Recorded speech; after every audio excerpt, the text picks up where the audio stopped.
What's this country come to? A load of black people and a load of fucking Polish. A load of fucking yeah. So I saw this video about a racist British lady on a tram, and that gave me a reason to make this video. If you haven't seen it, I'll link it, go watch it, come back for watching this. So surprisingly, I agree with some of what she said. I do believe the population of a country has a right to decide whether they want immigration or not. England for English, Germany for Germans, etc. And that sounds fair. But England is a representative democracy, correct? Or monarchy to be exact. So you get to vote. You can elect leaders who will stop immigration. So screaming on a tram is kind of pointless. But the point is, there is legal immigration, not just in Britain or Europe, but many other countries too. That means at one point or another, majority of the population, or at least the leaders, thought that immigration was a good idea. Now, most politicians are not that smart, but they're definitely smarter than our Tram Lady. So unless they hate their own countries, why did they support immigration? Maybe because they know a little something about economics. Immigration is overall good for the economy. Now, why is that? Let me give you a condensed version. When a country becomes rich, its GDP goes up, standard of living increases, and the per capita income goes up. But with that also goes up the price of labor. And when that happens, the price of goods produced in that country also goes up. But there is a solution. If you can get an influx of cheap labor, which is called immigration, prices stay the same and economy overall benefits. Let me give you another example.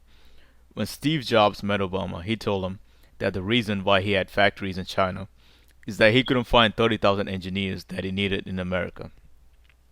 Now, who benefited from this?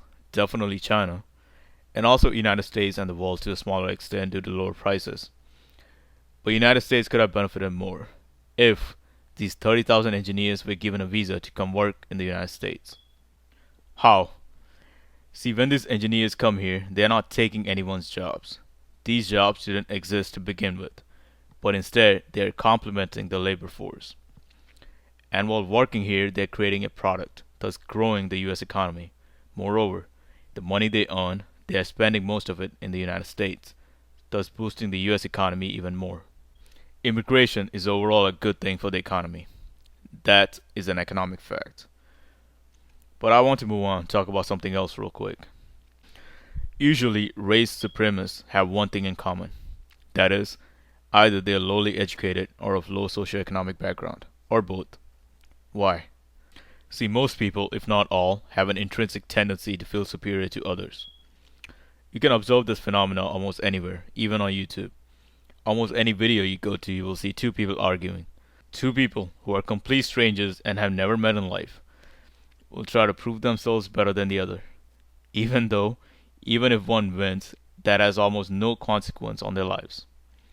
Hell, I'm guilty of it myself at times. But most people are proud of accomplishments and achievements in life.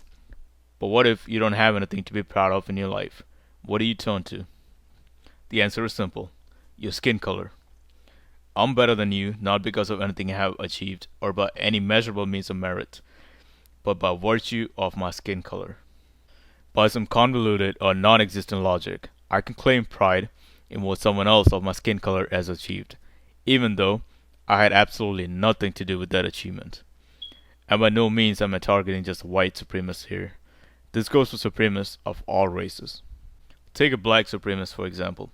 Sometimes you hear arguments along the lines of, blacks are athletically superior, that NBA and NFL are dominated by blacks. Well, are you in the NBA? No. Are you in the NFL? No. Have you achieved anything of significance in athletics? No.